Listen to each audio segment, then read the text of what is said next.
Здравствуйте! Мы с вами обсуждаем важные социальные и несоциальные проблемы. И вот еще одна. Как работает скорая помощь в Абхазии? Последние несколько месяцев я жила вне столицы. Именно тогда я ощутила некоторое беспокойство. А вдруг кому-то будет плохо? Травма, сердечный приступ, отравление, гипертонический криз. Можно ли вызвать скорую помощь и откуда ее ждать? Мы неоднократно освещали тяжелую работу скорой помощи в условиях пандемии.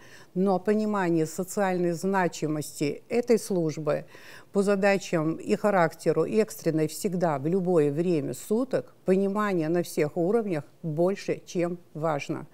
И кажется, здесь есть проблема. Мы обсудим ее сегодня в новом выпуске «Аргамы». Чтобы справиться с этой задачей, мы пригласили в студию заместителя министра здравоохранения Саиду Делба, главврача службы скорой неотложной медицинской помощи города Сухум Аслана Джопова, главврача Ачимчирской районной больницы Мадону Кишмари, соведущая Анна Гуня. Здравствуйте всем! Как я понимаю, централизованной республиканской службы скорой помощи в нашей республике, в нашей стране нет. Есть у нас служба скорой неотложной медицинской помощи города Сухум. А что в районах? Как быть с отдаленными и труднодоступными селами?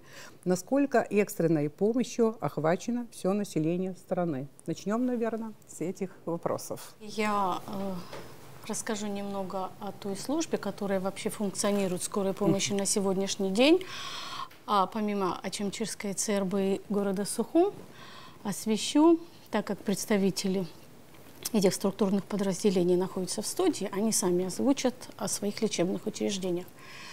Что касается по Республике Абхазия на сегодняшний день, как говорится, по последним данным, на 12 часов сегодняшнего дня. Давайте. Если мы начинаем с города Гагра. В городе Гагра имеется город Гагра, Цандриб, Шпицунда. Всего 3 станции скорой медицинской помощи. На сегодняшний день, как озвучивает нам главный врач Индира Артемовна Арсалия, в принципе, имеется, как обычно, кадровый дефицит не только со стороны средних медицинских работников и врачей, а также касаемо водителей. Так как особенно летний сезон наиболее востребована западная часть Абхазии, количество населения растает в летний период, вызовов, естественно, становится больше, поэтому соответственно, и работы выездов, количество выездов увеличивается. Что касается оснащенности, сейчас глава администрации города Гагра занимается вопросом и закупают еще новый автомобиль. В ближайшее время у них будет еще новая машина скорой медицинской помощи. Что касается медицинского оснащения в плане расходников и медикаментозного обеспечения, то город Гагра не испытывает никакой нужды в плане медикаментов. Взаимосвязь между поликлиническим отделом, стационаром и скорой помощью, непосредственно взаимодействие есть. После каждого вызова, который осуществляет бригада, утром на 5-минутке обсуждаются все вызова, и, соответственно, если есть необходимость, а так оно и должно быть, докладывается это в поликлинический отдел, что произошло, кого вызывали, на какой участок и с какими проблемами. Передается информация в поликлинику, но если произошла госпитализация, то непосредственно обсуждается, в какое отделение стационара была произведена госпитализация. Станция скорой помощи есть в Сухум, мы это знаем. Она существует автономно, да, она подчиняется там администрации города и так далее, но она как служба существует автономно, да, самостоятельная структура. Да, вот в Гаграх, вы говорите об Арсале, она главврач больницы, насколько я понимаю. Это в каком виде, в каком качестве скорая помощь там существует? Она существует при центральной районной больнице.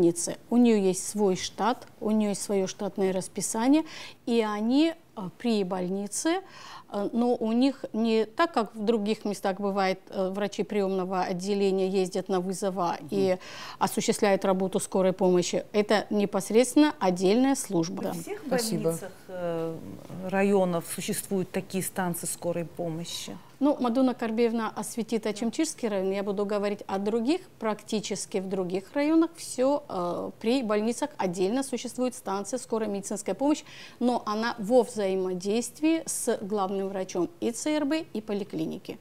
Нету оторванности от главного врача, заведующего поликлиническим отделом и главным врачом. Но в плане функционирования штата и обеспечения бюджета, у них свой бюджет, у них свое штатное расписание. Но это все находится при ЦРБ. Бюджет у службы скорой помощи, которые при больницах? Да. Они имеют свой бюджет? Они имеют, потому что у них свой штат, штатное расписание. Соответственно, когда формируется бюджет больницы, то станция скорой медицинской помощи, ее бюджет вкладывается в бюджет больницы. Конечно, Гагра испытывает и не только в летний сезон кадровый дефицит. Все, что касается всего остального оснащения и помощи, администрация города очень помогает больнице. И, в принципе, проблем существенных на сегодняшний день, вот на 12 часов дня сегодняшнего, не озвучено. А у них какие кареты скорой помощи? У них, не скажу сейчас там какого класса именно, но реанимационное оборудование есть в карете скорой помощи? Да, есть машина, которая оснащена, потому что они иногда осуществляют перевозку больных за пределы Абхазии, и поэтому есть машина, которая оснащена и кислородом, и всем необходимым для того, чтобы перевозить тяжелого больного за пределы Абхазии. Ну, непосредственно это Сочинская больница, ну и редко, конечно, Краснодар. У них сколько автомобилей? Один-два, вот именно автомобили, которые, вот скажем, с района позвонили, и за кем-то надо приехать, да, вот выехать надо, скажем, бригаде. Ну вот потому они и разделены. Пицунда обслуживает весь город Пицунда и прилежащие территории, Цандрипш свою территорию и Гагра. И не одна в Гагре, конечно, бригада. Сказать, какое количество людей в каждой бригаде, кто выезжает, не буду озвучивать, потому что все, что касается центральных районных больниц, вы же понимаете, это не структурное подразделение Министерства здравоохранения. У нас нет централизации не только станций скорой медицинской помощи, но у нас нет централизации лечебных учреждений в принципе. Поэтому каково у них штатное расписание, сколько человек работает и в какой бригаде, я вам не отвечу на этот вопрос. Да, об этом знают в администрации района. Конечно. Да? Обосновано мое беспокойство по поводу того, что все-таки вот несколько страшно от того, что вот возможностей серьезных для того, чтобы экстренно выехать, помочь и так далее. Вот не всегда, наверное, есть возможность, особенно в районах. По городу мы потом будем более подробно говорить, тут, думаю, другая ситуация. Скажу прямо, что вот как таковой службы скорой помощи в Ачимчирском районе нет, службы нет. Это не говорит о том, что мы не оказываем помощь. Об этом я скажу попозже, но хочу сказать, почему так. Значит, до войны, конечно, служба была. И так получилось, что после военный период времени не получилось организовать службу скорой помощи, потому что много вопросов. Это помещение, вопрос помещения, это вопрос штатного расписания. Мы находимся на бюджете нашего района, и хочу сказать, что на протяжении всего этого периода времени мы, когда формируется бюджет, свое видение всегда вносим в штат о том, что необходимо иметь штатное расписание скорой медицинской помощи, и необходимо иметь такую структуру, но из года в год получаем пока что отрицательный ответ. Хочу сказать, что на протяжении всего моего, по крайней мере, моей службы всегда обращалась на все уровни, которые возможно было. Об этом знали все главы администрации нашего района, все наши министры и сегодняшние.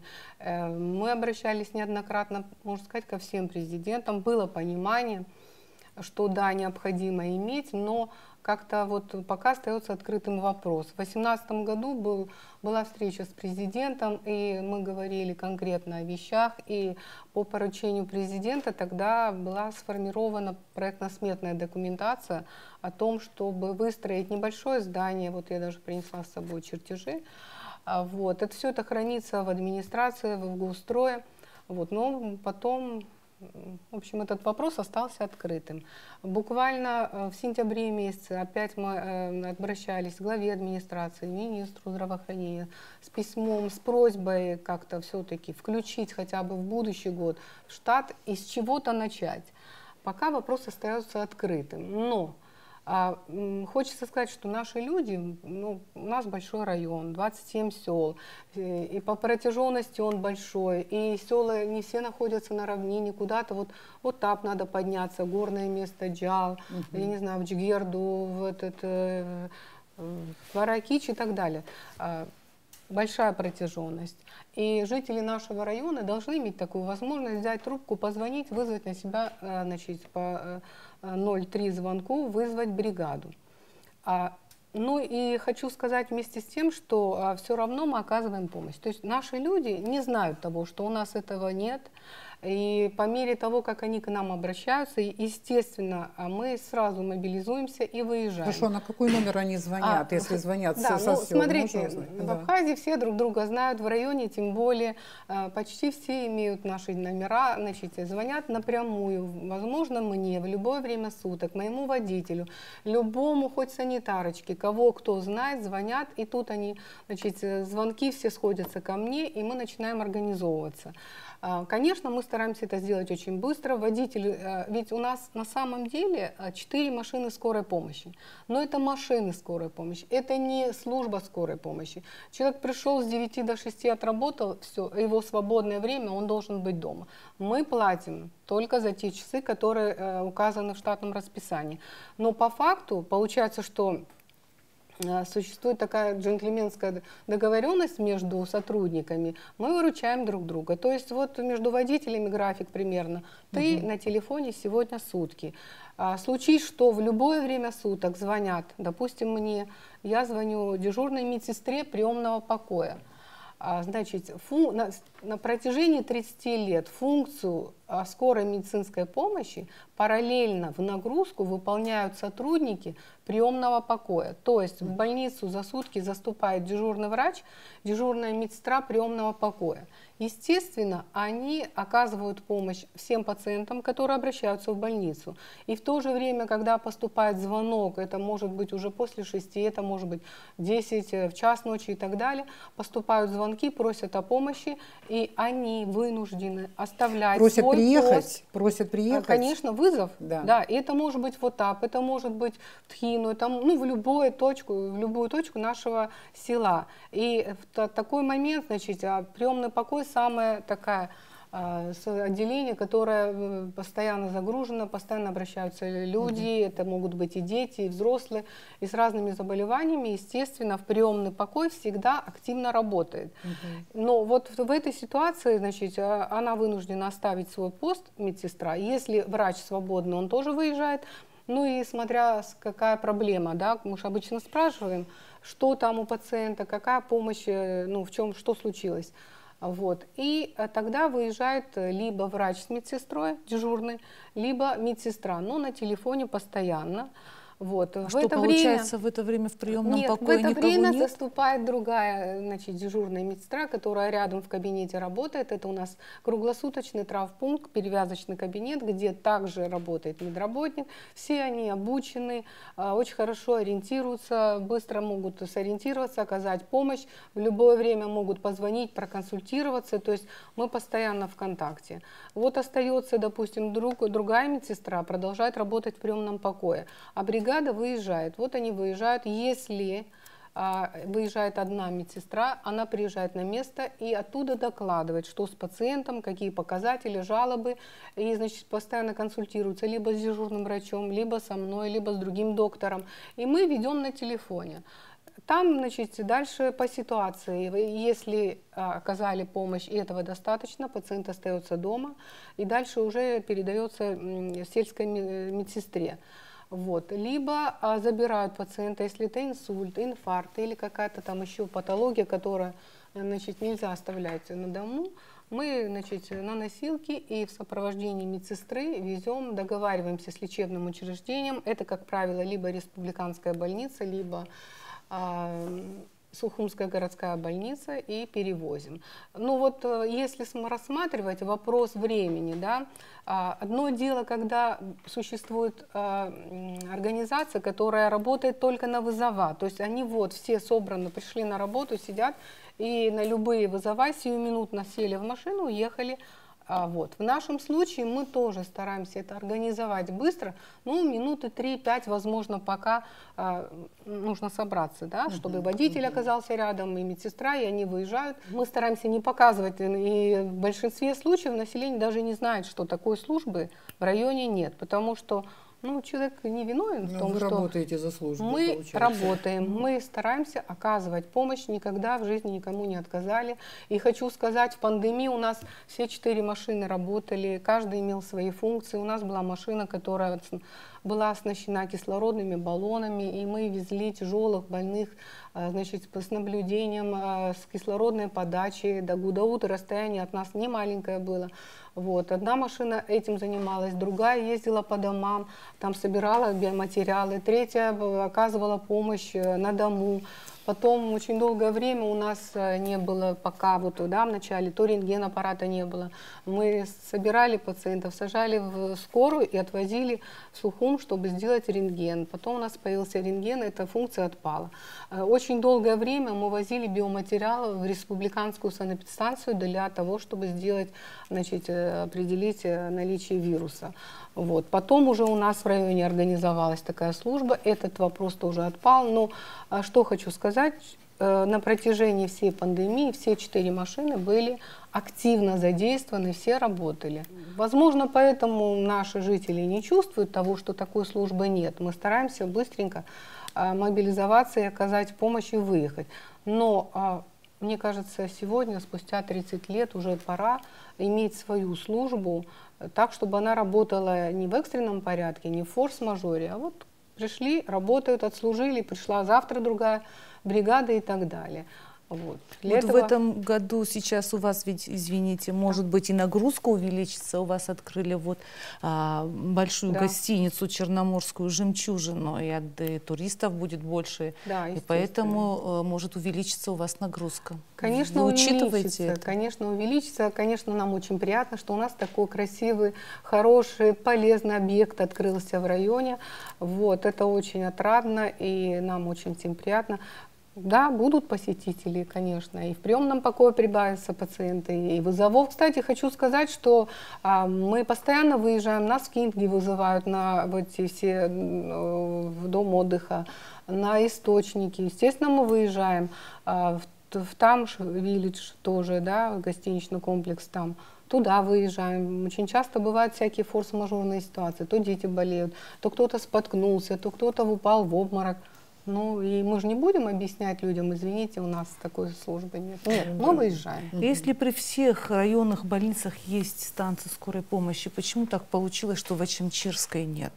Еще раз говорю, значит, мы постоянно обращаемся к руководителям высокого ранга для того, чтобы этот вопрос был решен. Дело в том, что мы находимся на бюджете нашего района, и мы полностью зависим от того, насколько возможно это организовать в районе. Вижу, что есть понимание, и сегодня есть такое понимание. Говорили мы с главой администрации, письмо ему передавали для того, чтобы он поговорил. Кстати, ну, какое-то оживление экономической жизни начинается в районе. Возможно, что и эта проблема тоже решится. Очень надеемся. И я думаю, что совершенно правильно сегодня мы поднимаем этот вопрос. Да, вот очень он актуальный. Мы же понимаем, что очень часто это зависит от бюджета того же района. Перейду теперь уже к нашей столице, городу Сухум. На самом деле о деятельности станции или службы скорой помощи мы знаем очень много. Руководитель, вот главврач Аслан Джопуа ну, нередко бывает, скажем так, да, в наших новостях и так далее. Он человек очень коммуникабельный, диалогичный и всегда рассказывает вот о работе, о проблемах и так далее, и так далее. Вот хотелось бы сейчас тоже вот вас послушать, и насколько правильно вообще я поставила вопрос вот в самом начале, моей формулировки о том, что централизованной такой республиканской станции скорой помощи у нас в Абхазии нет. Правильно ли это? Станция скорой медицинской скорой помощи от города Сухум. Нам, кстати, вот в прошлом году 80 лет, как она вообще, эта станция существует. И вообще станция скорой помощи, любая вообще станция медучреждения, это самостоятельная организация. Ну, при больницах вот, в районах чаще мы встречаем отделения скоропомощные, которые подчиняются больницам. Где-то справляются, не имеет значения, это при больнице или это самостоятельно, они, значит, службу эту несут, отвечают за все это и работают. Насколько успевают, не успевают, да, вот скорая помощь в своей работе, это напрямую зависит и от количества населения, и, значит, от количества сотрудников. Вот эти две вещи очень важны. Сегодня не то, что в районах везде, я имею в виду, вот, даже в Сухуме нехватка специалистов ощущается. У нас буквально вот последние пару лет уже начали появляться молодые врачи, что радует, конечно же. До этого мы вынуждены были, значит, единицы врачей, у нас было там один врач где-то вот в сутки дежурит, а 2-3 бригады фельдшерские дежурят. Ну, значит, много вот кадровых вопросов. Потом в летний сезон очень дорого стоит услуга водителя. Потому что каждый водитель, имеющий свой личный транспорт, значит, в сфере обслуживания туристов, это такси, перевозки, экскурсии, они работают там, зарабатывают ощутимые, скажем, деньги, ну, даже в день. Значит, на зарплату работать на скорой помощи уже, значит, уже невыгодно становится. Да. Значит, и мы привыкли, что у нас в летнее время больше вызовов и нехватка водителей. И с середины лета, значит, когда уже море, тоже температура прогрелась, и инфекционные, ротовирусные, там, кишечные палочки, разного рода инфекция, значит, начинает процветать. Вот так вот вкратце можно охарактеризовать вот цикл работы, скажем так. Но факт то, что скорая помощь, она нужна тогда, когда она нужна, а не тогда, когда она вот там где-то стоит, где-то есть.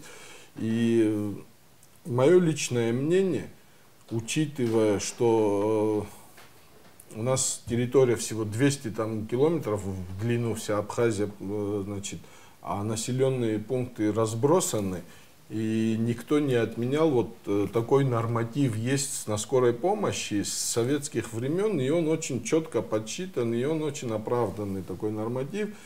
На 10 тысяч населения городского нужна одна бригада скорой помощи. На 5 тысяч сельского населения тоже одна бригада. В сельском на 5 тысяч, потому что она в пересеченной местности, она более разбросана, а в городе более компактное проживание. Значит, вот эти все нормативы, вот эти все подходы, когда вот упорядочить и четко, правильно к ним подойти, тогда наверняка, значит, четко прояснится картина. То ли это республиканская скорая должна быть, то ли это в каждом районе свое должно быть, хотя для меня это не принципиально. Главное, чтобы вот разброс этих станций, подстанций по территории Абхазии, чтобы доступность в каждому населенному пункту очень короткая была по времени, по временному отрезку. Потому что скорая помощь есть, значит, это экстренная служба. Скорую помощь просто так не вызывают, значит, скорую помощь вызывают на самом деле в экстренных ситуациях, когда большая угроза жизни человека. Значит, и там просто от того, что рядом медик оказался, может не помочь. Необходимо много чего иметь под рукой, чтобы оказать полноценную такую помощь, чтобы удалить, скажем так, угрозу жизни. Чтобы на первом этапе вот эту такую помощь оказать и дальше, чтобы могли этапировать его на госпитализацию. Значит, вот в чем заключается работа скорой помощи, и тогда она само собой она нам подсказывает. Чем быстрее доехал, тем лучший эффект, естественно. Мадонна Горбеевна уже начала разговор очень важный о работе в условиях пандемии. Немножко было сказано, потому что мы прекрасно все понимаем, какая нагрузка вообще легла на вас, вот, на ваше учреждение во время пандемии. И мы помним, как тяжело приходилось, но в то же время, насколько успешно. Я думаю, что это не только моя оценка как гражданина этой страны, это оценка многих и многих людей. Они знают, что наше здравоохранение с пандемией справилось на самом деле, на достойном уровне, все было хоть. И было такое перенапряжение всех ресурсов и сил. Есть что вспомнить о том, как работалось во время пандемии. Мне кажется, что вы все получили очень серьезный опыт. И после этого, после того, как пандемия закончится, мы должны много поменять чего. Вот реформировать какие-то хотя бы сферы того же здравоохранения обязательно нужно реформировать, используя опыт, который получили наши медики. Я думаю, что мы были одни из первых, которые, значит, в нашем селе Лабра. Это было начало лета, выявилось несколько случаев ковид-пациентов. Вот. И по поручению министра мы выехали туда, провели... Значит, в 2 дня мы проводили забор биоматериала. В этот период было выявлено 12 человек в селе, и было принято решение сделать карантин, то есть закрыть село, чтобы они не контактировали с другими людьми, с другими селами, чтобы не выезжали, и на месте все локализовать. Так вот, мы в то время на протяжении 14 дней на машине скорой помощи в сопровождении, значит, медработников, это обязательно был врач и 2-3 медсестры, мы выезжали в село. И стояли там ровно столько, значит, в медпункте, стояли где-то до 3, до 4 для того, чтобы... Получалось, люди приходили и говорили: вот вы нас закрыли, а нам нужна аптека, у меня давление, у меня сахарный диабет. И мы привозили с собой лекарства, и просто вот Минздрав тогда нам помог, выделял, по нашей просьбе выделял препараты, и мы просто так, значит, во время приема в амбулатории раздавали эти препараты, смотрели пациентов, помимо ковида. Естественно, обращались люди к нам по разным просьбам. Даже была ситуация, когда жители просили, чтобы к ним машина заехала с газом, что вот у кого-то там не закончился газ, мы выехать не... То есть, ну, вся эта работа проводилась нами. Там стояла машина скорой помощи. Был случай, когда человек поранился, и, естественно, они знали, что мы там находимся, приехали к нам, мы там оказали помощь, перевязали. На машине отвезли, значит, в перевязочный кабинет больницы, там уже оказали полноценную помощь. То есть вот в течение 2 недель мы начали с этого, активно работали там.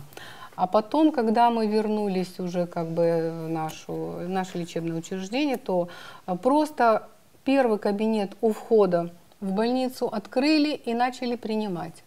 И, ну, не побоялись. Вот кто приходил, принимали всех, никогда не смотрели на паспорт, откуда он приехал, из Сухума там, или из Корчала, или из какого-то другого. Мы сидели с утра до последнего пациента, до ночи.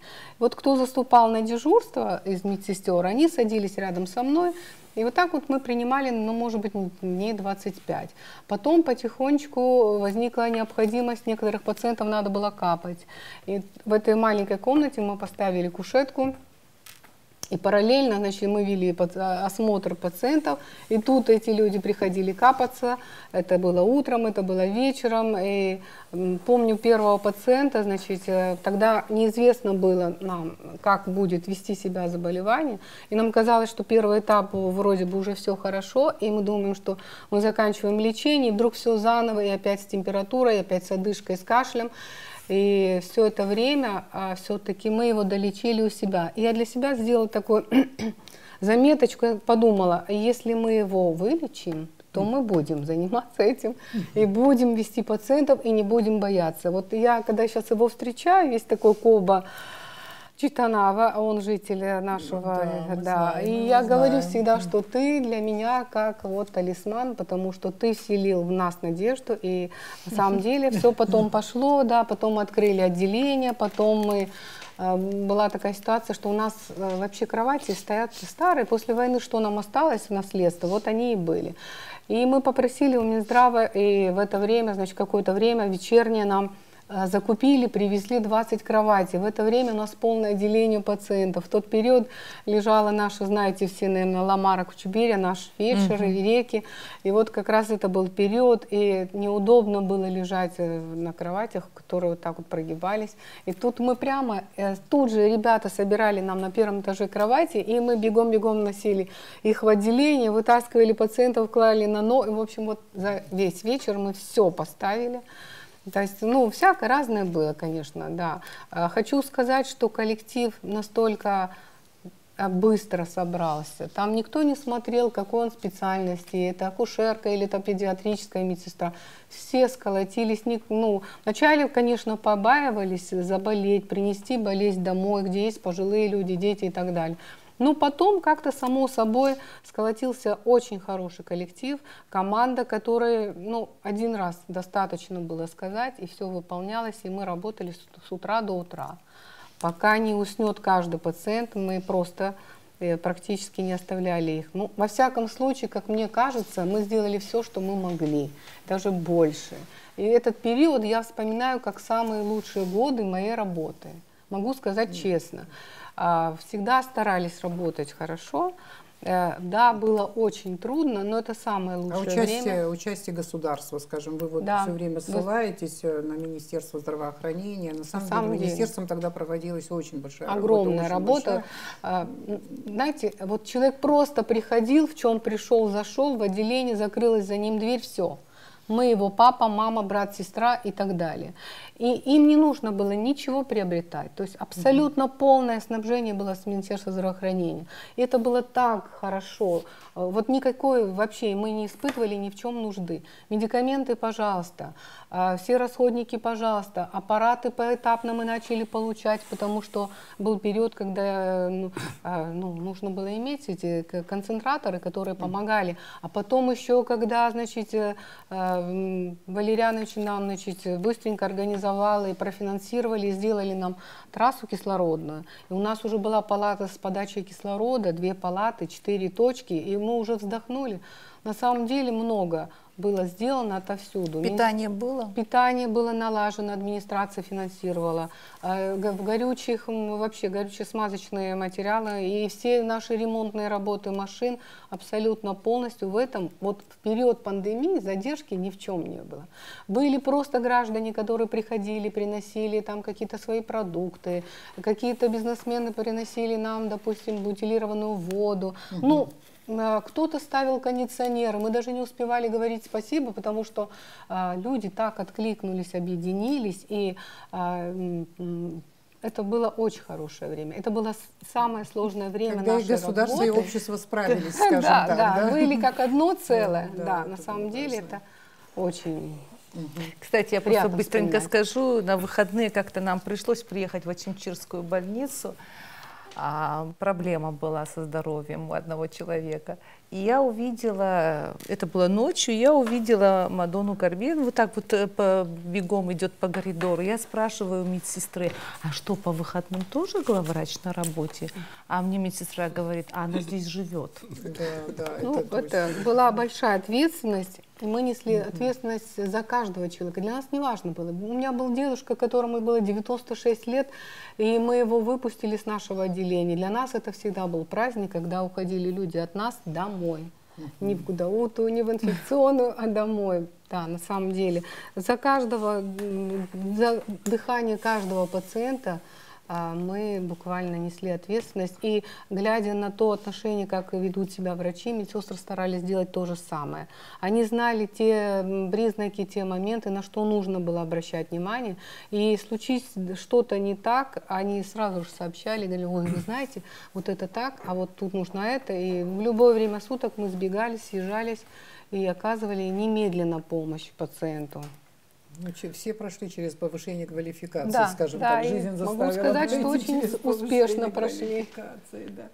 Пожалуйста, Слава Мурманович, Ну, давайте. вот мы то же самое в пандемию. Значит, начну с цифр, что за пандемию скорая помощь города Сухуми обслужила 18 600 с чем-то человек, потому что перевезенных в Гудауту, и в сутки у нас бывало в Гудауту до 20-25 выездов в сутки. 3 бригадами работали.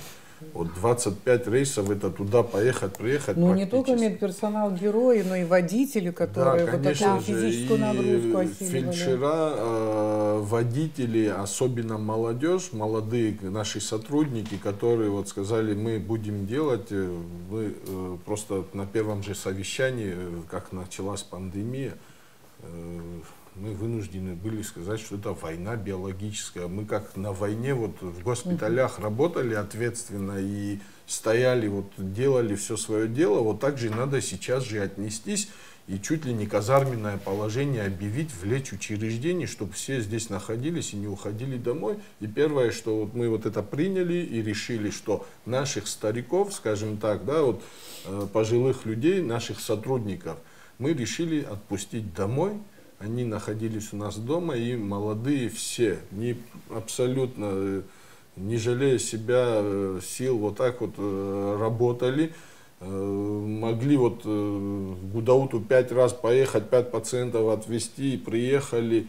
И вот только костюмы вот как бы снимая, там они вот приходилось им заново, даже отдышаться не успевали. А в летнее время девчонки молодые бывали в обморок, падали, потому что это и так жарко, а в этом костюме вообще задохнуться можно. То есть вот такие трудности, все на себе испытав, вот прошли эту пандемию, но я горжусь и коллективом, и в общем своими коллегами по всей Абхазии, потому что я не слышал ни от доктора, ни от фельдшера, ни от, что я устал, я не могу, я вот уйду, я брошу, не было таких слов ни от кого. Да. Были только слова поддержки, понимания, и мы не остановимся, мы, значит, только вперед и работать, и работать.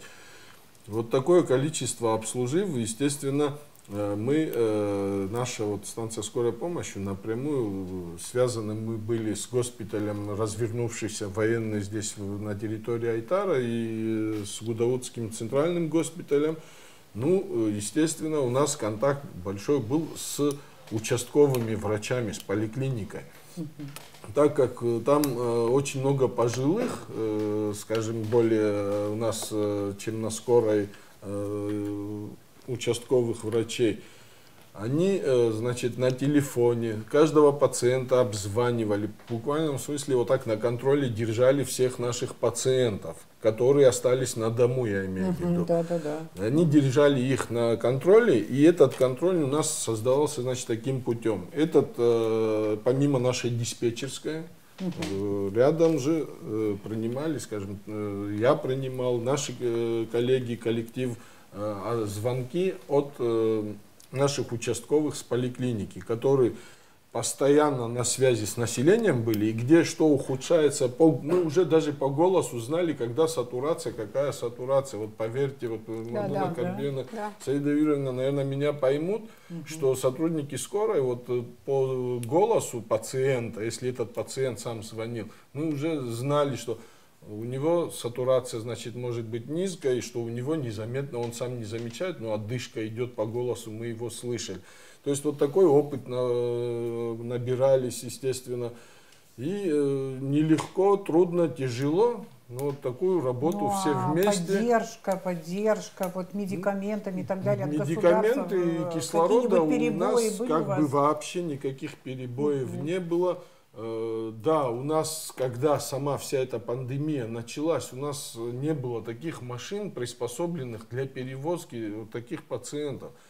Естественно, мне ребята помогли. Я технически, технологически, как это должно существовать, работать, я понимал. И вот эти кислородные линии в машинах мы вынуждены были сами быстро это все проложить, сделать. Дефицит не только в Абхазии, вообще по всему миру тогда вот эти увлажнители Боброва, вы знаете, этот еле-еле нашли, установили, все вот как бы, чтобы кислород увлажненный получал по пути следования пациента. Все вот это своими руками все наладили, и ребята все рядом стояли, что с кислородом, кто как работает. Подушки дополнительно всегда заправленные имели, потому что баллон мог закончить, счета пациентам не было. Вот.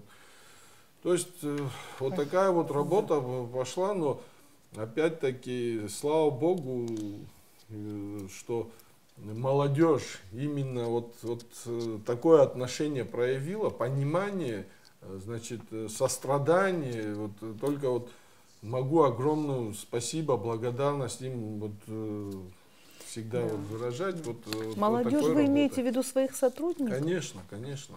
Молодых ребята. много? Ну, фельдшера у нас практически все молодые. Вот сейчас в данный момент и водители все молодые. У нас вот как бы обновился тоже коллектив. Ну, старые сотрудники есть, там несколько человек, но их очень мало, единицы остались. В основном вся молодежь у нас работает сейчас. Спасибо, Зинаида Юрьевна. Вот под пандемию тоже вот давайте свою черту подведите, а потом мы перейдем к следующему вопросу. Когда мы говорим о том, что вот Мадонна Карбиевна говорит, что все было вовремя, все помимо того, что для того, чтобы все вовремя было в центральных районных больницах, ну, наверное, каждый будет говорить о своем ведомстве. Ну, я никогда это не озвучивала, ну, я думала, кто-то другой будет озвучивать. Ну, раз сложилась такая ситуация, у меня есть возможность об этом сказать, я скажу о коллективе Министерства здравоохранения. Давайте. Да, ну, давайте скажем так, да, было финансирование, спускались деньги на все необходимое, медикаменты, расходные материалы, все, что касается горюче-смазочных материалов, все. Но для того, чтобы осуществить все, вовремя перевести денежные средства, вовремя выйти открыть в 2-3 часа ночи склады, выдать медикаменты, вовремя увезти пациента, который ухудшился и должен с Гудауты или с какого-то района уехать в Дагомыс. Координатором всего этого было Министерство здравоохранения. Конечно, и да, у нас есть начальника управления, у нас есть там заместители министров, министр, но всю рутинную работу выполняли наши бухгалтера, наши экономисты, договорники, начиная от управления статистики, заканчивая, я не знаю, там самого среднего технического работника, для того, чтобы все это осуществлялось. Заболевал один, переносил более легко или менее, но все остальные, зная, что они были в контакте, они одевали маски, они ночью в 2-3 часа, они знали, что все переводы на Россию осуществляются только до 2 часов дня.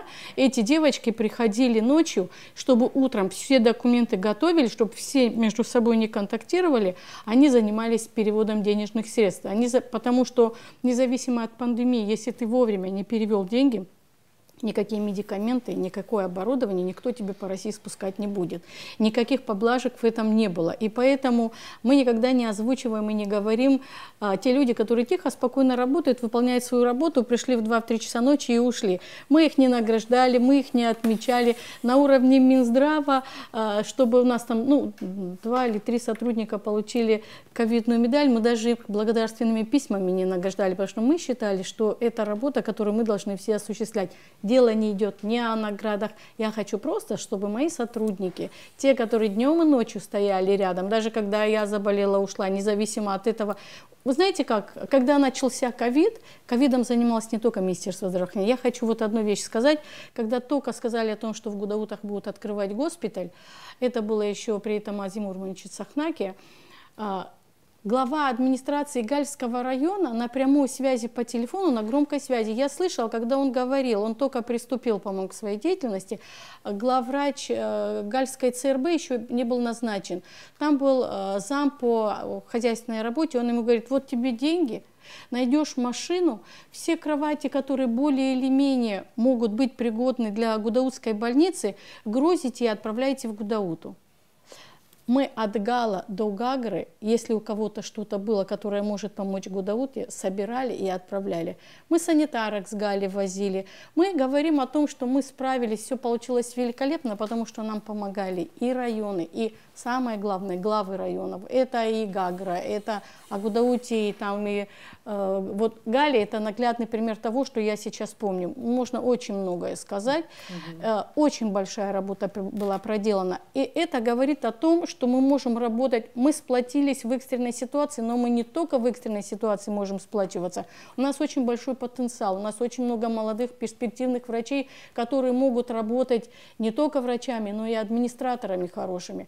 У нас есть молодежь, на которую мы сегодня можем положиться. Главное, чтобы мы в свое время смогли все, что мы знаем и умеем, хотя бы тот минимум, который мы уже накопили за свой там опыт, не только врачебный, но и администрирование, вовремя все передать молодым.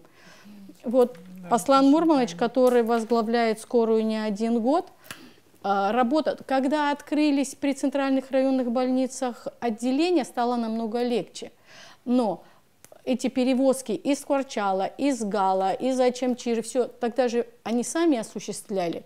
Поэтому нагрузка на скорую была не только внутри района, но и связанная с вывозом за пределы своего района была больше. Но когда открыли уже отделение, ну вот только в Гале у нас не было отделения, да, ковидного, везде отделения были открыты. Нагрузка на скорую, конечно, была уже меньше, но она никак не уменьшилась в плане там вызовов в районе. Вот. И что хочу еще отметить, что централизация скорой помощи, она необходима, она не может быть оторвана от централизации больниц вообще. Это вопрос, который стоит не один день на уровне здравоохранения. И решить этот вопрос почему-то очень... за мою память 7-8 лет, более чем 7-8 лет, наверное, стоит этот вопрос. Почему-то оно не осуществляется, потому что нужна поддержка. Это инициирует Министерство здравоохранения. Но только при поддержке районов это может вообще осуществиться, потому что на сегодняшний день это непосредственно в руках, ну, как бы административно, в этих глав администрации. Если говорить о документации, значит, существует проблема в том, что центральные районные больницы все, естественно, должны иметь документы юридические, говорящие о том, у них должно быть положение, устав. Из-за того, что вот этот вопрос не отрегулирован, у нас получается, что в центральных районных больницах у нас не везде одинаковые положения больницы, уставы, они юридически даже в некоторых местах еще не зарегистрированы, потому что нет четкого понимания, кто за что, в какой ситуации должен нести ответственность. Вот. А с централизацией, наверное, решились бы эти вопросы. Я знаю, что не все юристы, которые работают в центральной районной больнице, они хотят всю эту нормативную документацию привести в соответствие, но не все получается, потому что нет четкого понимания, за что отвечает район, какую ответственность берет на себя Минздрав. На сегодняшний день Министерство здравоохранения на уровне центральных районных больниц больше методическая помощь, организационная в плане медицинского, вот именно лечебной части. А все, что касается администрирования, там, назначения врача, мы даже выговор объявить не можем врачу, который в чем-то реально провинился, работающий в центральной районной больнице. Ну, наверное, как Минздрав знает, что происходит внутри больницы в плане тактики ведения пациента, его даже там этики, деонтологии. Наверное, Минздрав больше разбирается в этом. Ничего, как говорится, главам администрации у меня никаких претензий, но Минздрав касаемо лечебной части и медицинской составляющей должен, как бы, наверное, больше полномочий иметь при центральных районных больницах. Ну, это мое видение, это мое субъективное видение. Но я бы хотела сказать, еще я начала с Гагры, но у нас вот Ачамчиру и город Сухум осветили, у нас очень хорошо работает станция скорой помощи в городе Гудаута. Вот, я сегодня общалась с главным врачом, который сказал, что врач-реаниматолог, который ранее работал на станции скорой помощи, сейчас работает в отделении и курирует непосредственно эту службу, и обменивается опытом, и он очень доволен работой. Они при больнице, правда же? Они при больнице, да, они при больнице. Сейчас... Организационная форма какая? Они отделение. У них вообще отдельно стоящее здание при больнице, но они при полном взаимодействии. Сейчас поликлиника активно включилась к тому, чтобы взаимодействовать со скорой помощью. Новая молодая главный врач, которая очень хорошо взялась, и принцип участковости, который реанимируется, и, по крайней мере, общаясь с главным врачом Центральной районной больницы города Гудаута, он сказал, что у нас есть продвижки, у нас все будет нормально.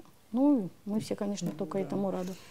Вот. В Ткварчале у нас нормально, все хорошо. В Гале главный врач сказал, единственное, что нужна машина. Сейчас они ремонтируют машину. У них с городом нормально, но выезды в горные села, конечно, нужна машина, которая бы с большей проходимостью. Но этот вопрос они решают постепенно, так что, в принципе, на местах по станциям скорой помощи, по машинам все довольно-таки неплохо. Есть вопросы организационного характера и администрирования, да, которые нужно пересмотреть и однозначно принять решение. Я понимаю, что это непростая задача, и определенное сопротивление, возможно, на каком-то уровне и так далее, но тем не менее это необходимо. После войны, вот в плане вот положение какое должно быть, устав какой должен быть у лечучреждения, мы этим Советского Союза еще вот уставами, положениями в некоторых учреждениях пользуемся. Сейчас, значит, в городе у нас и положение, уставы как-то поменялись, и по-новому все у нас организовывается. Значит, мое личное мнение, вот как раз вот Минздрав должен, как ведомство, по всем организациям, лечучреждениям Абхазии выдать положение каждому как паспорт. Потому что это вот Минздрав, это наш прямой законодатель в медицине, как мы должны работать и какие мы функции должны нести и выполнять. А администрации, я считаю, что это как наши заказчики. Вот есть такой вот проект, вот такой план. Если вы можете оплачивать, у вас оно будет реализовываться. То есть в виде скорой помощи, в виде больницы, все вот в таком виде. То есть ведомство должно задавать вот как бы тон или как-то. А полномочия такие есть у Минздрава или вот? Ну, если нету сегодня, то надо к этому приходить. Ну, это и вопрос централизации заключается. Я вот это централизации говорю, вот из этого начал, и дальше я что хочу сказать. Дальше я хочу сказать, сегодня в медицине прорыв большой технологический. Высокотехнологичная медицина дает сегодня возможности, значит, сделать так, централизовать, допустим, если это скорая, создать станцию огромную, штаб при ней, да, вот, которая будет управлять всей этой организацией. Высокотехнологичная медицина чем поможет? Тем, что раньше, если в каждой бригаде скорая, которая выезжала, допустим, врач должен был быть, чтобы полноценно квалифицированная помощь была оказана, то сегодня может фельдшер выезжать, а один доктор, сидя в центре, онлайн-режимом, имея необходимую технику, все, да, может консультировать каждый экипаж скорой помощи на дистанции. Онлайн-режимом может приходить кардиограммы в штаб, в центр.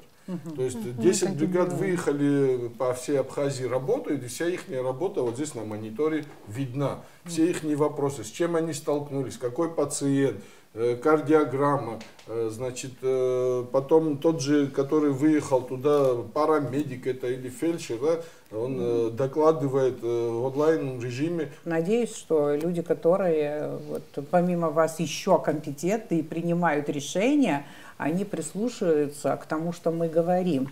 А вот сейчас вот я все же, поскольку озвучила такую тему, как работает скорая помощь в Абхазии, посмотрим, что люди об этом думают.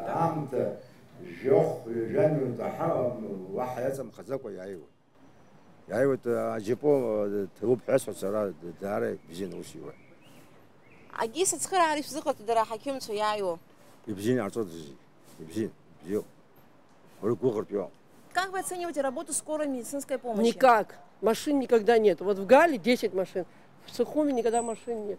Ну, полчаса ждали человек, вот человеку плохо. Хорошо, что девочки чуть не умерла, упала. Скорой машин нету, у нас выезд машин нету. Я могу сказать только о себе, о нашем, так сказать, опыте. Достаточно быстро приезжают, надо сказать. Ну и необходимую помощь оказывают, в общем-то. Насколько быстро? Извините. Ну, практически минут за 20 вот в районе Маяка. Если была необходимость, сами ехали в больницу, потому что оказалось, что это быстрее. Потом в основном с детьми было, поэтому не могу поделиться впечатлениями. Было очень-очень давно, может быть, по детству где-то как-то так.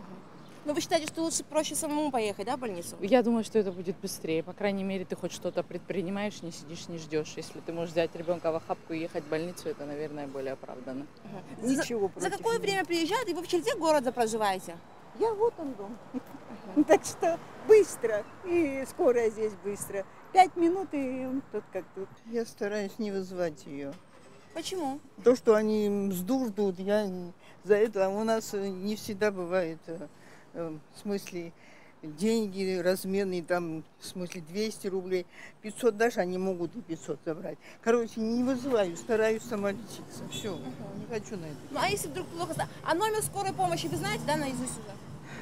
203. Абшас ара хаким среднем галацха ажла ирха сахавид гвабхот абзи редр клодир хадз клодир хоштвет бас обишин здра я нам то сакала кечет скоро сам пхацха ажла ирха нам то я драйв юз я движение пробка фам редна гало зарабхо. Они приходят, делают уколы, уходят. Сколько я знаю, быстро. Быстро? Ну, бывает быстро. Вот я шла по дороге домой и заметила, как соседки приехали. Вовремя. Ну, там, приехали, и там 10 минут, наверное, или 5, не больше, задержались. Не знаю. А номер скорой наизусть не знаете, да? Ой, господи, сейчас. 03. Да? Я их не вызываю. А почему? Не знаю, так получается, что никогда. Потому что долго ждете, либо вы им не доверяете? Нет, доверяю. Но мы на своих машинах туда доезжаем, скорее всего, потом они нас оказывают помощь. Но мы в районе живем. А номер скорой не знаете, да? А? Номер телефона скорой? 03 или вообще номер? 03. Ну, у меня написано в записной книжке. Мне 87 лет, у меня уже памяти нет хорошей, понимаете? Поэтому... А в целом вы довольны работой, да? Нормально работает скорая, хорошо. А не приходилось долго ожидать? Нет, не приходилось. Быстро приходит. Ай, конечно, всегда помогают. Они даже пара гергазумирды в Галарге, не то что вообще. Сколько раз было ко мне вообще. Ханги, пара гергом даже. Сыздырым, сычылсы обда, гиз чаджеры шосы сыздырым. Сырвысыласы сырыпхизу маха ибзину сырвот. Ачарги ибзини цагылупа, там шапсын царритат.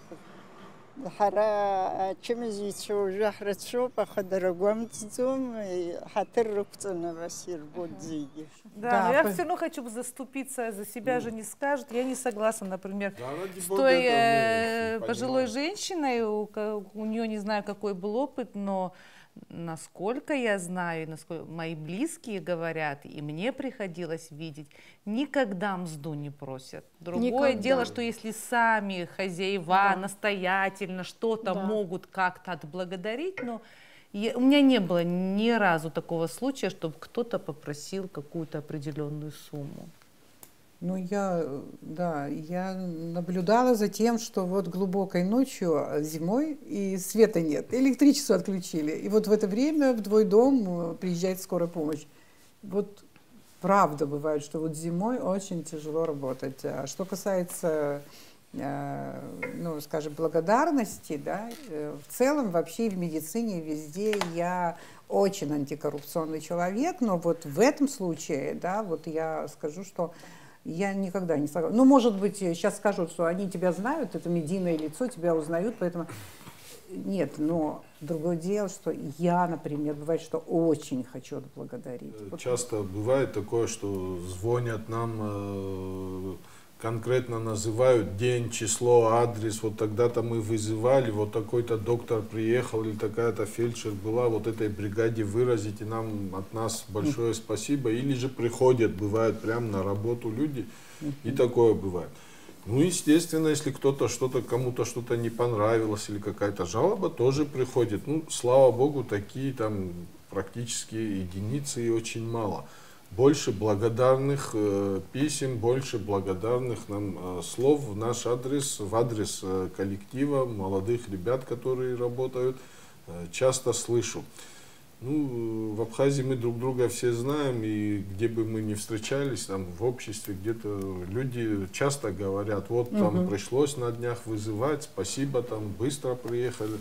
Ну, конечно, приятно это слышать, все. Другое дело, что вот тут звучало, ну, сами люди, которые вызывают, ну, у нас положение такое, что не везде до сих пор есть лифты, хотя меняют, делают, не везде, значит, если даже лифт есть, можно больного оттуда, воспользовавшись этим лифтом, спустить, носилочного по лестницам.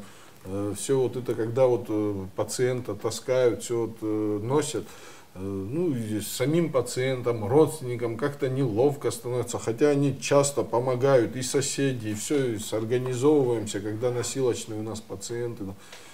Ну, как-то себя неловко чувствуют и хотят отблагодарить. Это сами сотрудники наши рассказывают, и все. Это понятно, это по-человечески все. И хочу единственное, что вот сказать, обращаясь к нашему населению, если какие-то есть пожелания или что-то вот изменить, как в какую лучшую сторону, там, да, адреса меняются, что-то, какие-то полезные вещи для нас, для скорой, да, информация какая-то, если доносить будут до нас наши и чтобы подъезды не закрывали, да, машинами не заставляли. Да, не заставляли, чтобы, дворы были свободными, чтобы скорая могла заехать в квартирные дома, во дворы. Помимо скорой... Ваша работа в этом смысле очень похожа на работу пожарников, да? Вот, подъезд всегда к дому там, и так далее обязательно должен быть очень удобным. Многоквартирные дома, сегодня очень много машин появилось в Абхазии, в каждой семье чуть ли не по 2 машины практически, да, вот по количеству видим. Значит, дворы все заставлены, не пройдешь, не то что там проехать. До сих пор не везде висят таблички, адреса. Старые сотрудники, они даже им не нужны эти таблички, они знают все наизусть, ездят все. Но те молодые, которые прибывают, начинают работать, они должны привыкать, учиться, видеть. То есть вот то, что нам помогает, ускоривает нашу работу, вот, если есть какие-то предложения, что-то могут нам подсказать, с удовольствием мы всегда рады слушать. 2 слова о том, какую заработную плату получают ваши врачи скорой помощи. Ну, врачи скорой помощи сегодня получают около 21-22 тысяч заработную плату. Значит, мы, может быть, в отличие от районов, как-то у нас чуть больше, может быть, потому что город, на самом деле, которому мы подчиняемся, столице, мы ни в чем не нуждаемся. Нас они обеспечивают всем. У нас не было такого, чтобы не хватало бензина, там, колеса, значит, вот, не имеем, или там какие-то запчасти, из-за этого машина стоит, или медикаментов не хватает, какого-то материала там, медицинского, да, вот. Загвоздки вот в таких делах мы еще, слава богу, не чувствовали. И из-за этого... Ну а в чем тогда, давайте поговорим, вот главные проблемы? Буквально несколько лет тому назад, выезжая со станции скорой помощи на вызов в определенный адрес, да, и сегодня же, выезжая туда же со станции на этот же адрес, мы, скажем, несколько лет тому назад мало времени на это тратили. Сегодня тратим больше. Много факторов, которые мы не замечаем. Вот здесь человек сказал, вот там пробок, наверное, столько нету, говорит. Хотя он не прав. Пробок, наверное, столько нету в районах, в селах, а в Сухуми как раз-таки очень много пробок и по утрам, и по вечерам. А в летний сезон днем тоже. Да, днем тяжело, значит, да. увеличилось количество светофоров, увеличилось количество лежачих полицейских, увеличилось количество огромное машин самих. Значит, скорая помощь имеет возможность, включив мигалку, спецсигнал, проехать красный свет. Но до красного света еще надо доехать, когда перед тобой куча машин, а ты не проедешь.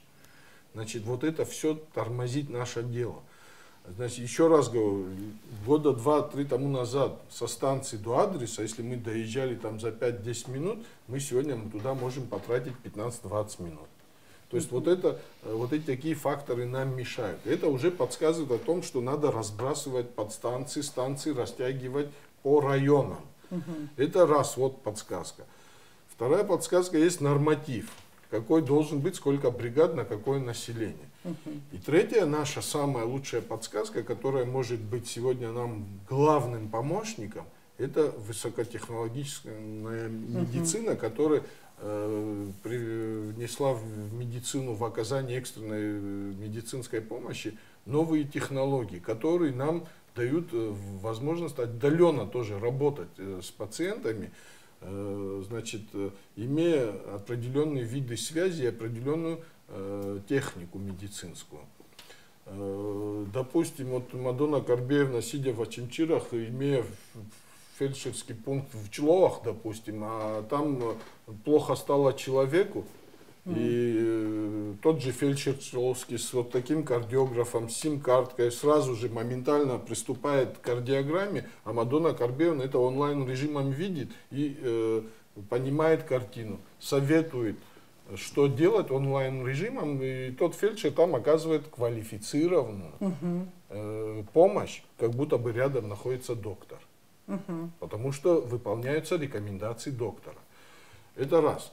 Второе. Дальше Мадонна Карбеевна, увидев картину, там, да, вот вы увидите, что идет инфаркт или прединфарктное состояние, будет рекомендовать не оставлять пациента, обязательно госпитализировать. Но если там все купировалось, то оставьте пациента после какого-то наблюдения и выезжайте дальше на следующий вызов. То есть вот таким путем должна вот скорая помощь работать. И это, значит, ускоряет нашу работу и, естественно, улучшает качество нашей работы. Вот такие моменты. Спасибо. Вы говорите о телемедицине. Телемедицине, о цифровых каких-то решениях, да, данной проблемы. То есть в эту сферу скорой помощи должна прийти телемедицина или должны прийти цифровые технологии, цифровые решения. Пожалуйста. Вот. Ну, на самом деле, мы, можно сказать, почти так работаем. Единственное, что у нас нет цифрового, допустим, экрана. Ну, есть мобильный телефон, есть WhatsApp.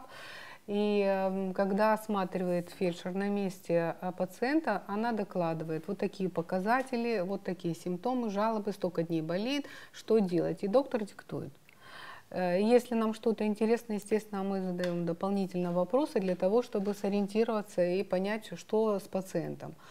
Вот. Бывают ситуации, когда доктор выезжает у нас на вызов с кардиографом, снимает кардиограмму, сама решает, там уже понятно. Но когда нет в тот момент доктора, смотрит фельдшер, и все равно ведутся разговоры по телефону. И пока мы не решим вопрос, что с ним делать, естественно, это в поле зрения остается больной бригады скорой помощи. Вот. У вас в каждом селе есть ФАП? В 27 сел, в 23 селах есть фельдшерско-акушерские пункты. То есть это те медсестры, которые работают у себя в селе, которые знают положение почти о каждом своем жителе. Есть хроники, которые из раза в раз болеют, и приступы у них, и они уже знают про них. Кстати, хочу сказать, что у нас очень хороший контакт с сельскими медработниками, и среди них есть медсестры, которые работают давно и с хорошим опытом. И до войны работали, во время войны работали, сейчас молодые устроились на работу, и они стараются равняться на старшее поколение. Вот. В месяц раз мы собираемся, проводим какие-то совместные встречи, обсуждаем текущие вопросы и стараемся вот так вот как-то, чтобы равноценно всем оказывать помощь. Вот они на месте. У них есть пункты, недавно была передача, по-моему, тоже. Значит, пациенты и наши ФАПы показывали, выбрали там 2 ФАПа, но на самом деле почти в каждом ФАПе одна и та же ситуация. Есть точка, где они работают, есть медработники, какое-то количество препаратов мы стараемся им выделять. Сейчас мы тоже не настолько богаты, чтобы абсолютно всем их снабжать, но все-таки медикаменты мы им поставляем, у них есть чем оказать неотложную помощь. Вот, и мы постоянно в контакте. Если что-то случается на месте, что-то непонятно фельдшеру, она звонит любому нашему доктору, или мне, или другим докторам, и потом уже решаем вопрос, что делать с пациентом. Ну, эта связь у нас была всегда, мы так вынуждены были работать, потому что других условий у нас не было. Вот. Можно я добавлю? Хорошо, давайте. Я бы хотела сказать еще о другой стороне вопроса. Есть понятие немотивированный вызов скорой помощи. Если человек вызывает скорую помощь на гипертонический криз, это не есть правильно. По сути, как должно быть, хочу сказать. Потому что больной с гипертоническим кризом, это уже, наверное, хронический больной, скорее всего, у него есть определенные назначения, те препараты, которые он принимает практически каждый день, и должен быть обучен врачом, который его ведет. А в принципе, если взять российский опыт, то врач участковый, зная своего пациента, должен обучить его в случае повышения артериального давления резкого, как должен пациент себя вести и какие препараты он должен принимать.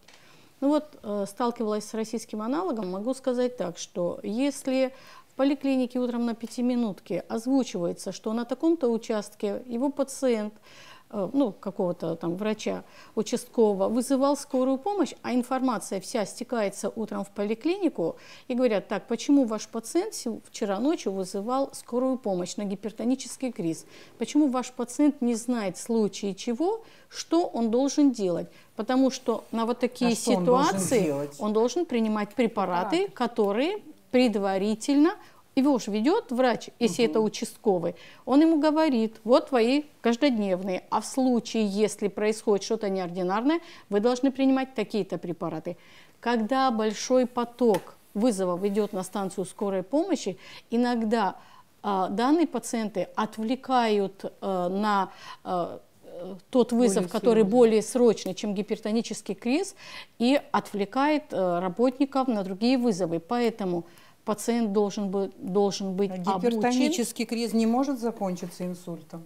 Он может закончиться, но чтобы он не закончился инсультом, пациент, который уже, можно сказать, практически хроник, должен знать и сам себе помочь. Потому что по российским, по крайней мере, стандартам существует такое понимание, что вина врача в том, что пациент не знает, как первичную помощь оказать себе. Можно я задам уточняющий вопрос? Я не согласна. Участковый должен быть в этот момент на связи? Он может Где участковый? Вся проблема на том, что участковых у нас Я к чему говорю, как должно быть, как в принципе должно быть. Потому что есть понимание диспансерного наблюдения. Когда поликлиника, принцип участковости работает, как должен работать, каждый знает, кто у него на участке, с какими заболеваниями, и он контролирует ситуацию. Я сегодня в данной ситуации говорю о российском аналоге, который мне импонирует и который я бы хотела, чтобы работал здесь. Если вот я свою мысль доведу до конца, а потом хорошо. мы, значит, проанализируем, права я или не права. На 5 минутках озвучивается этот вопрос, почему ваш пациент, и тогда доктор докладывает, что у данного пациента была такая там критичная ситуация, или это такая неординарная ситуация, но приблизительно все знают, кто наиболее часто вызывает скорую помощь на своем участке. Если это повторяется неоднократно, то по отношению к врачу участковому идут штрафные санкции. Это применимо по России, это есть, и я видела, как это работает.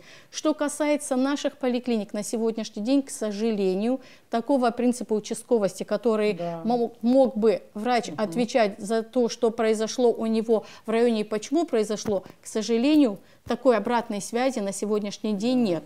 И я бы, конечно, хотела, видя, что есть такой опыт, и он, в принципе, работает, чтобы и наши участковые врачи отвечали за того пациента, который очень часто вызывает скорую помощь. Иногда, порой, бывает, даже немотивированно. После ковида случаи вызова скорой помощи участились. И очень большой процент за счет того, что у людей появились панические атаки. Это тоже нельзя уносить на задний план. Иногда он считает, что у него критичная ситуация, если сейчас скорая не приедет, он не справится со своей ситуацией. На это стали смотреть по-другому немножко, в другом ракурсе. И врачи скорой помощи приезжают на любой вызов, независимо от того, что происходит. Хотя есть и другой российский аналог, не на все вызовы в России выезжает скорая помощь. Дают рекомендации, дают время определенное, опять созваниваются, анализируют ситуацию. Если ситуация купировалась, состояние больного улучшилось, скорая не выезжает. В Абхазии же на сегодняшний день, несмотря ни на какие финансовые, нефинансовые трудности, какие несут там станция скорой помощи из-за того, что там немотивированный был вызов, выезжают, я, насколько знаю, на все вызовы. Паническая атака, не паническая атака, никто анализ не делает, все выезжают. Но, в принципе, это тоже должно прослеживаться. Врач, когда есть обратная связь, скорая помощь, поликлиника и участковость, когда все это в цепи работает, вызовы на скорую помощь должны быть намного меньше. Пациент должен быть обучен тому, как справляться с ситуацией, если вдруг у него она возникла не впервые. Вот о чем я хотела сказать. Это понятно. Я вот с вами соглашусь, да, значит, есть скорая помощь, а есть неотложная помощь. Так же? Все правильно. Значит, так, вот неотложную помощь несут функцию поликлиника должна нести, да? А скорую помощь скорая сама. Да. Но дело в том, что Сухумская, наша, вот моя организация, которую я возглавляю, называется станция скорой неотложной медицинской помощи. То есть на меня возложили поликлинические функции тоже. Я как могу гипертоническому вот этому кризу тоже, если бы неотложная помощь на мне не лежала бы, я бы только вот диспетчер, мы бы вот так вот, что у вас там?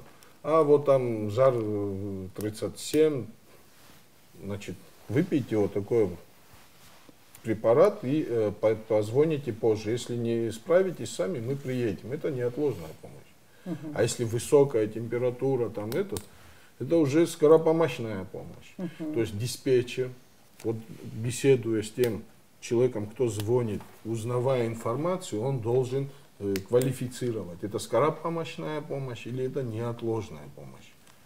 Вот, я это понимаю, я потому есть, и говорю, строго вот регламентировано того, должно нету быть. На регламента какого-то между нами, нету вот всего вот этого законодательно по положению, по всему. За это все эти функции мы выполняем. И когда все эти функции на нас лежат, да, я с вами соглашусь, мы не имеем права никому отказывать, мы выезжаем сегодня на все вызовы. И как Саида Юрьевна говорит, оправдан это неоправданный вызов, но он нас задержал. Этот вызов задерживается, да? И значит, мы поехали на неоправданный вызов, мы там, находясь, получаем экстренный вызов, а этот вызов нас задерживает. И вот, чтобы этого задержки не было, да, население должно быть грамотно, обучено, понимать, кто хронический, кто экстренный, вот, чтобы сами разбирались. Но если у нас участковость не работает, этот институт практически отсутствует. Наверное, существуют формальные, участковые врачи тоже есть. Но, по-моему, никто из нас не знает, кто наш участковый врач абсолютно. И если мы кому-то звоним, у кого-то консультируемся, то как-то по знакомству. Есть врачи, которые как-то себя зарекомендовали, мы им доверяем, к ним обращаемся и так далее. А вот, к сожалению... Ну, вы знаете как, да. Если смотреть административно, мы не раз посещали, вот, допустим, Сухумскую городскую поликлинику, и когда мы ставим вопрос, потому что под каждой работой есть какая-то своя финансовая поддержка, со скольки до скольки должна работать поликлиника? Работает ли принцип участковости? Выезжаете ли вы на вызова в случае необходимости? Все однозначно вам скажут, что это все работает. Но раз это все работает, оно должно работать, и работа должна быть видна по пациенту. Да. Почему, если у тебя в 2 часа дня там, высокие цифры артериального давления, ты, в принципе, можешь звонить в поликлинику, ты можешь связываться со своим, вызывай на дом. Если неконтролируемая ситуация, да, конечно, есть скорая помощь. Но та ситуация, которая может быть проконтролирована и взята на учет в поликлинике, и может тебе прийти участковый, не надо беспокоить скорую помощь, надо начинать с поликлиники. Но когда поликлиника не справляется, да, неординарно, никто не говорит, что там зашкаливающие цифры артериального давления, жди завтрашнего дня, обращайся в поликлинику. Не об этом речь идет. Речь идет о том, что своевременно, правильно обучить пациента в случае необходимости, как ты оказываешь себе первую помощь, не справляешься, в таком случае вызываешь скорую помощь. К сожалению, это у нас не работает, пока, по крайней мере, не работает. Но мы должны об этом говорить, да, для того, чтобы оно заработало. Обязательно, да, чтобы это заработало, или, может быть, на самом деле, вот и в этом смысле не российский опыт надо дублировать и использовать, а может быть, есть другой опыт, который нам больше подходит, потому что у нас и население не такое многочисленное, как в России, и территории, кстати говоря, расстояния там и так далее, другие масштабы. Поэтому надо подумать. И мне кажется, что прежде всего, если врачи вот ставят вот такие вопросы, то, может быть, Министерство здравоохранения вот, это, но мы все выходцы с российской школы медицинского образования, да. И не настолько у нас велик опыт международного, как бы, да, их участковости. Но я должна сказать, ковид показал, что российская школа организации здравоохранения СССР, санитарная служба в ковиде показала, что наиболее правильная, наиболее эффективная, ковид показал, что далеко не надо идти смотреть зарубежный аналог, когда у нас есть хорошая организация здравоохранения, в принципе, и по России. Саида Юрьевна, вот брошюрки по скорой помощи с 1960-х, 50-х годов прошлого века, уже можно сказать, да, 60-х, 70-х, приказы министра СССР о модернизации скорой помощи, эти приказы в брошюрах, они уже пожелтевшие, вот такие книжки. Ну, у нас они тоже есть. Положение при разных инфекционных заболеваниях, как должно там организовываться, все вот это дело. Если бы вот этого всего я не имел бы, а вот такое вот положение, которое мы имеем сегодня, значит, мы бы, наверное, не справились бы, потому что там по положению четко еще Советского Союза расписано, кто что должен делать, кто за что отвечает, как должно организовываться. Там, и, значит, мы вот этим пользуемся до сих пор, это не секрет. Это не секрет. Вот сегодня мы дошли до того, наверное, что вот взять надо полностью, целиком, модернизацию нам проходить уже надо.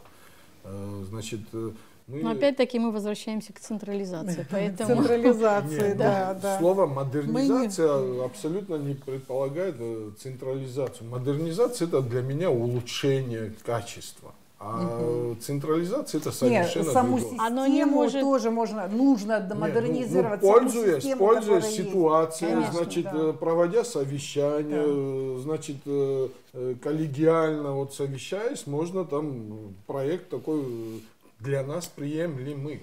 Я просто, если есть время, то для меня кажется это важным вопросом. Я хотела сказать, что не могу не сказать, что у меня отец проработал на скорой помощи 25 лет, и когда он приезжал на скорой помощи домой, мы все, детвора, запрыгивали, и нам казалось, что это круто работать на скорой помощи, и навсегда запомнила вот эти боксы железные с препаратами, лекарствами. Это был какой-то священный чемодан, который нельзя было трогать. Мой вопрос о лекарствах, которые есть сейчас на скорой помощи. Это папаверин с дибазолом, который знают все, или анальгин с димедролом. Вот какой спектр препаратов у вас под рукой? Весь спектр необходимый для купированных острых, значит, процессов, вот такой вот необходимые препараты у нас есть. Для этого, значит, мы, конечно, хотим иметь более дорогие, более такие препараты, но, честно говоря, и нужды нету. Есть препараты, которые вот в течение там, часа-двух надо вот после приступа, да, там, я имею в виду инфаркт миокарда, я имею в виду инсульты, да, вот вводить препараты некоторые.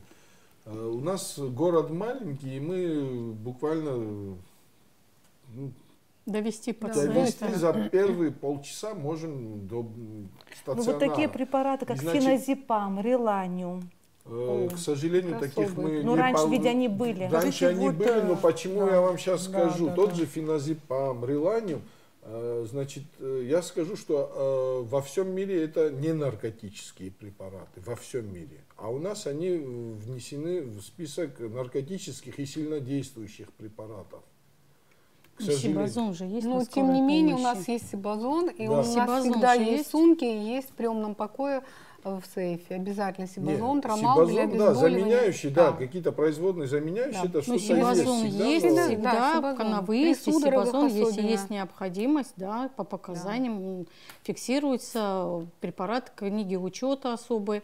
Вот мы как-то были с проверкой в Гудаутской на станции скорой помощи, у них отдельно заведен журнал до данных препаратов, да, он все фиксирует, мы контролируем это все, кому, когда и по каким показаниям, даже журнал выездов в села, если кому-то введен, мы поднимали карты, основанием для назначения данного препарата, проверяли, потому что это строго учетная форма медикаментов, куда, на кого, когда, с каким вот диагнозом. Сейчас вы сами говорили, что после ковида у многих панические атаки.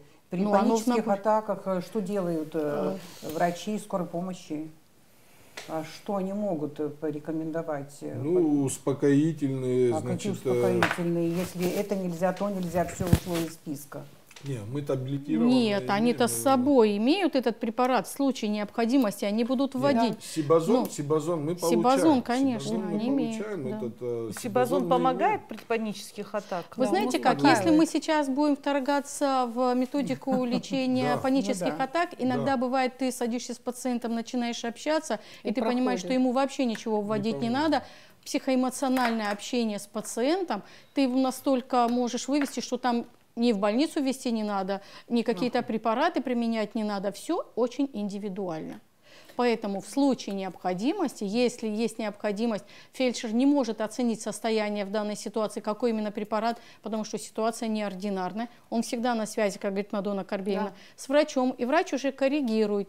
Или вы привозите, мы его здесь успокаиваем, или вы там вводите, что вводите, в какой дозировке. Если есть сомнения у фельдшера, он всегда на связи с врачом. А если при случае во время автокатастроф, когда ситуация сложная, у человека шок, как-то он же называется, этот шок, от чего человек может умереть, в таких случаях нужно же вводить вот эти они же обезболивающие. Они же есть все в наличии. Есть, да? Конечно. Знаете, я тоже хочу дополнить, хочу сказать, что вот на мой взгляд, то, что есть у нас, нам, как врачам, вполне достаточно для того, чтобы оказать помощь на первом этапе, на догоспитальном этапе, оказать человеку помощь. И это бывает по разным направлениям, будет высокое давление, криз, отек легких там, или приступ бронхиальной астмы, или почечно-каменный приступ, любой, да, вплоть, начиная с бинта и с шин, все лежит в машине. Есть укомплектованные специальные чемоданы, где мы стараемся, чтобы все на выезд было. Почему? Потому что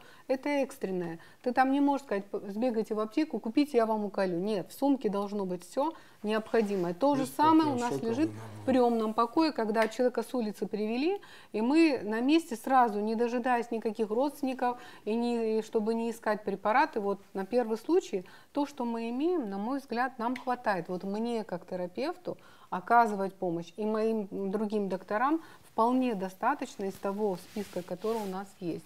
Это и растворы, и это дезинтоксикационные препараты, и все ампулярные, таблетированные препараты. Так что, не знаю, мне кажется, в этом плане Спасибо большое. достаточно. В этом плане, да, у нас не было никогда, чтобы чего-то не хватало. Да. Еще раз говорю, у нас, значит, шаговая доступность до больниц, мы в городе.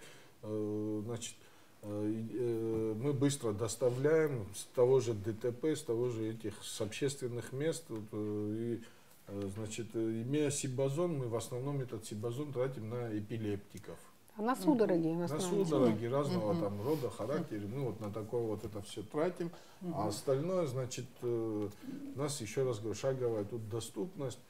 Ну, сокращение списка медикаментов или же вот исключение каких-то медикаментов идет, мы понимаем, из-за чего. Это связано, понятно. С нерациональным расходом. С нерациональным только с наркоманией можно связать это все. И вот именно сильно действующих препаратов. Вот там каких-то, может, нету, а остальное все необходимое, все есть у нас.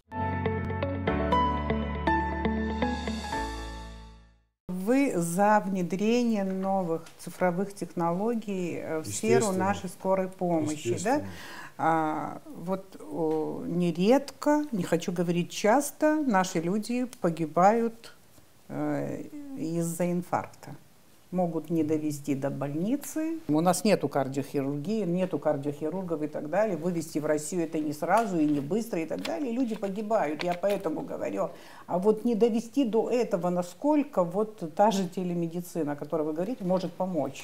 Телемедицина может помочь, значит, развернуть на месте вот у пациента по адресу, значит, развернуться там полностью, говорите, скорой помощи и работать диагностику там четкую, если на месте проводить, если иметь эти все возможности там, то есть ты уже сразу же начинаешь правильное лечение. То есть не теряя времени. Фактор времени вот здесь вот оно играет большую роль. То есть если ты на месте смог все распознать, увидеть, понять, продиагностировать, и плюс у тебя все это есть, все, что необходимо, все, чем работать, тогда ты будешь работать там на месте с пациентом. Может быть, даже не транспортабельный пациент, ты должен будешь оказать помощь и, значит, сделать так, чтобы он был транспортабельным, насколько это все возможно. Вот какие возможности дает телемедицина. То есть быстро действовать, эффективно действовать и четко.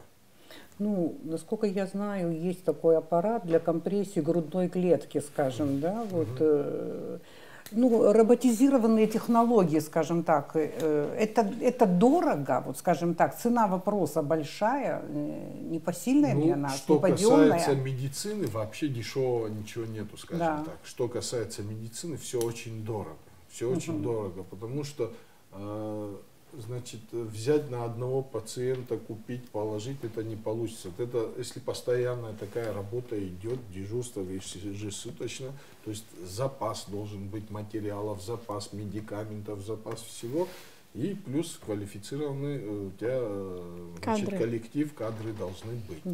Вот самое главное. Сегодня, допустим, мы, если даже приобретем аппаратуру, технику медицинскую, все такое необходимое, это еще не значит, что мы сможем работать. Это нам надо будет кадры подготовить отдельно под это все. Значит, только с такой организацией можно вот, значит, новшества вводить. Сегодня, чтобы телемедицину ввести у нас, чтобы она заработала, нужно, значит, много оргтехники под нее. Это сервера надо будет ставить, все, чтобы скорая, которая уехала в район, где-то там они кардиограмму снимают, это чтобы не просто там один раз увидели и закончилось. Это должно в памяти сервера здесь остаться, оно должно сюда перетечь, эта информация. В любое время, через месяц мы захотим, мы должны иметь право вот, вытащить информацию об этом пациенте, которого мы там месяц тому назад обслужили. То есть вот это все подразумевает, вот это, что база данных, которую мы до сих пор не имеем, ну, скажем, медицинскую, про всех. Мы очень хорошо разворошили эту тему. Я думала о скорой помощи. Я, если не все знаю, то достаточно хорошо.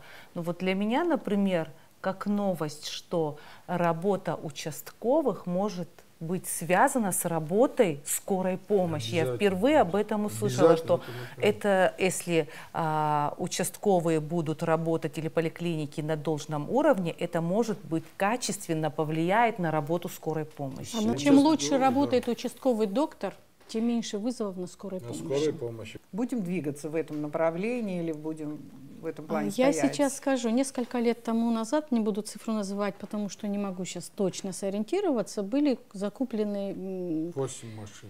8 машин скорой помощи, да, в которых были установлены, было установлено оборудование, которое под то, о чем мы говорим, было все предусмотрено. В то время я не занимала должность заместителя министра, этот вопрос я не курировала. Соответственно, я не могу сказать, что произошло дальше с этими машинами. Но то, что пришли машины оборудованные и предусматривали все то, о чем мы сейчас говорим, оно имело место быть. Вот. На сегодняшний день, если те машины, которые пришли оборудованные, в свое время были интегрированы в то, о чем говорит Аслан Мурманович, может быть, на сегодняшний день ситуация прослеживалась бы более положительная. Вот. Судьбу этих машин не контролировала, не могу сказать, поэтому куда они делись, куда это оборудование делось, что произошло, мне трудно сказать, но то, что машины были закуплены и оборудованы, место имело быть. Тогда 8 машин пришли в Абхазию. 2 осталось в столице, в городе. 1 передали горбольнице, 1 передали Когда станции. это было, в каком году? Ну, лет 5, больше. Больше уже. 5. Это сейчас лет 7-8, наверное, даже чуть больше. Тому назад. Что дальше было? Машины вот пришли, значит, каждая, значит, экипированная своей техникой. Но факт то, что чтобы все это заработало по всей Абхазии, надо было создать центр. Создать центр-базу с серверами, со всеми этими делами. И в центре, где будет сидеть, допустим, в сутки там 1 кардиолог дежурный.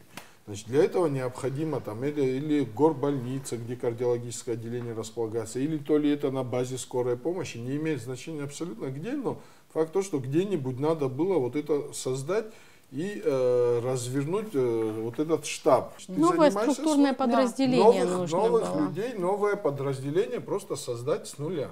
Да. Значит, я как понимаю, чтобы такое создать, это надо, значит, какой-то как начальный какой-то проект взять, кому-то поручить, кому-то приказать, значит, контролировать это. И все. Никому никакого приказа, ничего не поступило, просто передали нам вот поэтому машину. нужна централизация. Да, машину нам передали, эта машина у меня лично 2 года стояла в гараже. Почему? Потому что в отличие от других лечучреждений, у меня тогда мне позволял гараж, значит, не пользоваться этой машиной, а были другие транспорты.